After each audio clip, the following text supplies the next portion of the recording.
আলহামদুলিল্লাহ ওয়াসসালাতু ওয়াসসালামু আলা রাসূলিল্লাহ। সম্মানিত দর্শক মণ্ডলী, যারা দেশ এবং প্রবাস থেকে আমাদের আজকের এই সমসাময়িক বিষয় নিয়ে আলোচনা শুনছেন, তাদের জানাচ্ছি আন্তরিক রমজানের মোবারকবাদ, খোশামদেদ।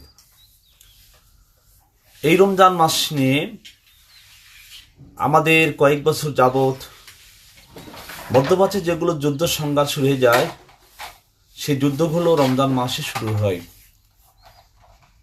আমরা এই রমজানে দেখলাম আমেরিকা এবং ইসরায়েল যৌথভাবে তারা ইরানের উপর হামলা শুরু করে দিয়েছে।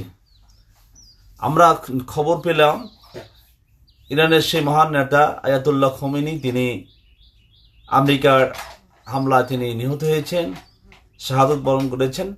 আমরা দোয়া করি আল্লাহ তাআলা তাকে তার জীবনের ভুল করে মার্জনা করে তাকে মাফ করে তাই জান্নাতুল ফেরদাউস দান করুন, আমিন। প্রিয় বন্ধুগণ, ইরানের যে যুদ্ধটা বেজে গেছে, এটা আল্লাহ রাসূল সাল্লাল্লাহু আলাইহি সাল্লামের হাদিস অনুযায়ী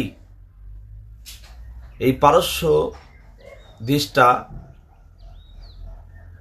এই দেশটার মধ্যেই ছিল এক সময় খোরাসান, যেটা আফগানিস্তানের ভিতরে পড়েছে। ইরানের একটি রাজ্যের নামও বলা হয় খোরাসান, পার্সিয়ান। তা আমরা এই ইরান যদি তৃতীয় বিশ্বযুদ্ধ লেগে যায় ইসরায়েলের সঙ্গে,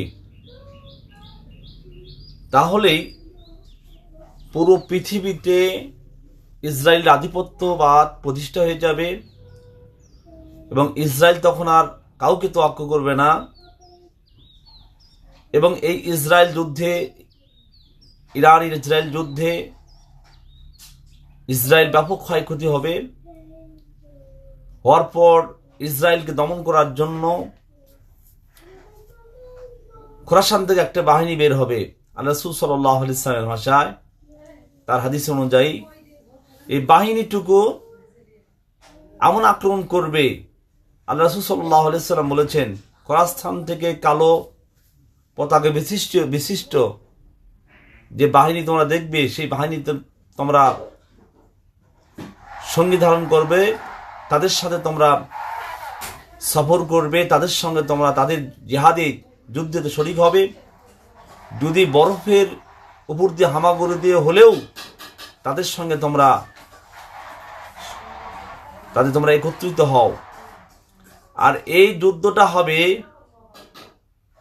এমন যুদ্ধ, ভয়াবহ যুদ্ধ, যারা পৃথিবীতে আগে কখনো দেখে নাই। এই যুদ্ধের পর আসবে ইমাম মাহদী আলাইহিস সালাম। এই ইমাম মাহদীকে সহ বাঁচান হত্যার জন্য ইমাম মাহদী যুদ্ধ করবে ফিলিস্তিনের সঙ্গে, যে ইসরায়েলের সঙ্গে। এদিকে মদিনা থেকে লোকেরা নেতা খুঁজবে। ইমাম মাহদী তিনি ভয়ে মক্কায় যাবেন। মাকামে ইব্রাহিম মাহমুদের মাঝখানে তাকে দেখে চিনতে পারবেন সবাই যে ইনি হচ্ছেন সেই প্রতিষ্ঠিত আমাদের পথ প্রদর্শনকারী ইমাম মাহদী। তার হাতে বায়াত গ্রহণ করবে। মক্কা মদিনার মাঝখানে বাইদা নামক স্থানে সিরিয়ার একটি পদভষ্ট বাহিনী মাটির তলে ধসে যাবে। আর তারপর থেকে মুসলমানদের জয় জয়কার হবে, মুসলমানদেরকে কেউ পরাজিত করতে পারবে না। ইরান যদি তৃতীয় বিশ্বযুদ্ধ শুরু হয়ে যায়, এই সময় দুটা যুদ্ধ পৃথিবীতে হবে। একটা হবে হিন্দুস্তানের সঙ্গে, বাংলাদেশ, ভারত, পাকিস্তান সহ মুসলিম এই দক্ষিণ এশিয়ার বর্বর নির্যাতন হবে, সেই দেশটা হবে বাংলাদেশ। এই দেশটা